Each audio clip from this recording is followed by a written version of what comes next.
Welcome.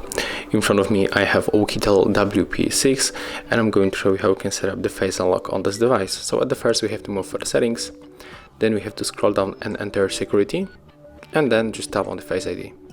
And right now we have to set up a first lock method. So I'm going to set up the simple pattern, input your pattern, draw it one more time, click confirm, and here we are able to set up the notifications. So I'm going to don't show them at all on the lock screen, and I don't want to set up the 2 steps for the password protection.